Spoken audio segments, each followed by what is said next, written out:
இல்ல, ஒரு தடவை பேசணும்னு ஆசைப்படுறேன். பேசலாமா? எல்லாமே முடிஞ்சு போயிருச்சுதான். வேணான்னு தூக்கி எறிஞ்சாச்சுதான். ஆனா என் மனசுல காதல் இன்னும் இருக்கு. மறக்கணும், மன்னிச்சிடணும், தூக்கி போட்டுடலான்னு தான் முடிவோட இருந்தேன். ஆனா முடியல. மனசு கடந்து ஏங்குது. தனிமையில இருந்துடலான்னு கூட நினைச்சேன். ஆனா இந்த தனிமை என்ன ரொம்ப கொல்லுது. எவ்வளவோ முயற்சி பண்றேன். இதுல இருந்து என்னால வெளியாக முடியல. இந்த காதல் தோல்வி இவ்ளோ கொடுமையானதுன்னு நீ அப்பவே சொல்லி கொடுத்திருக்கலாம்ல. எப்படி கடந்து வரணும்னு சொல்லி கொடுத்திருக்கலாம்ல. நிறைய விஷயம் எனக்கு நீ சொல்லி கொடுத்திருக்க, அது உனக்கே தெரியும்.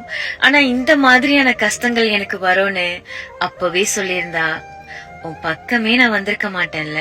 நான் பாட்டுக்கு என் வேலை என் உலகம்னு இருந்தேன். உனக்கு காதல் வேணும்னு என்கிட்ட வந்த. ஆனா இப்ப என் காதல் நீ மட்டும் தானு மாறிடுச்சு. ஆனா நீ என் கூட இல்ல. இதெல்லாம் நீ கொடுத்த தண்டனைன்னு எடுத்துக்கவா இல்ல பரிசா எடுத்துக்கவா? முடியல. எதுவா இருந்தாலும் வலி வலி.